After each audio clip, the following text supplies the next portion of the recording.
حضرت جابر رضی اللہ عنہ بیان کرتے ہیں کہ جن دنوں خندق کھودی جا رہی تھی میں نے نبی پاک صلی اللہ علیہ وآلہ وسلم میں سخت بھوک کے آثار دیکھے۔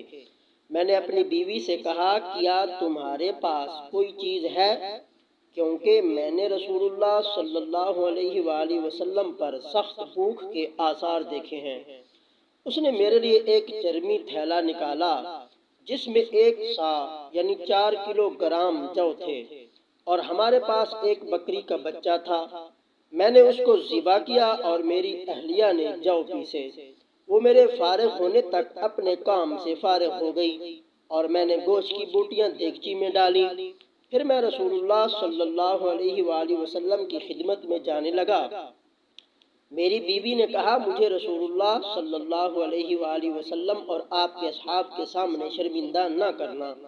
میں آپ کے پاس پہنچا اور میں نے چپکے سے کہا یا رسول اللہ، ہم نے ایک بکری کا بچہ ذبح کیا ہے اور ہمارے پاس تھوڑے سے جو تھے، ہم نے ان کو پیس لیا ہے، آپ آئیے اور جو اصحاب آپ کے ساتھ ہیں۔ نبی پاک صلی اللہ علیہ وآلہ وسلم نے بلند آواز سے فرمایا، اے اہل خندق، جابر نے ہمارے لیے کھانا تیار کیا ہے، چلو اس کے گھر۔ پھر رسول اللہ صلی اللہ علیہ وآلہ وسلم نے فرمایا، تم اپنی دیگچی چولہے سے نہ اتارنا اور میرے پہنچنے تک تم اپنے آٹے سے روٹی پکانا نہ شروع کرنا۔ پس میں گیا اور رسول اللہ صلی اللہ علیہ وآلہ وسلم بھی لوگوں کو لے کر پہنچ گئے، حتیٰ کہ میں اپنی بیوی کے پاس گیا۔ اس نے کہا یہ تم نے کیا کیا ہے؟ میں نے کہا میں نے وہی کیا ہے جو تم نے کہا تھا۔ اس نے نبی پاک صلی اللہ علیہ وآلہ وسلم کے سامنے گندا ہوا آٹا پیش کیا۔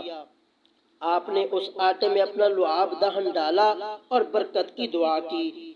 پھر آپ نے ہماری دیگچی کا قصد کیا اور اس میں اپنا لعاب دہن ڈالا اور برکت کی دعا کی۔ پھر آپ نے فرمایا روٹی پکانے والی کو بلاؤ، وہ میرے سامنے روٹیاں پکائے اور اپنی دیگچی سے سالن پیالوں میں ڈالو اور اس کو چولہے سے مت اتارنا۔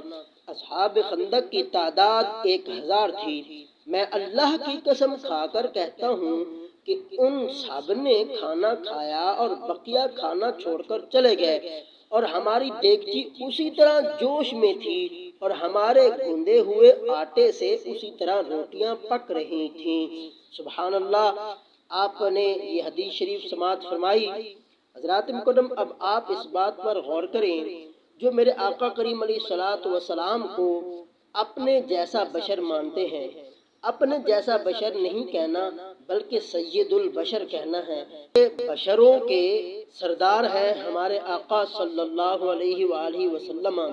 اب آپ غور فرمائیں کہ میرے آقا کریم آٹے میں اپنا لعاب دہن یعنی تھوک مبارک ڈالتے ہیں اور سالن میں بھی اپنا تھوک مبارک ڈالتے ہیں۔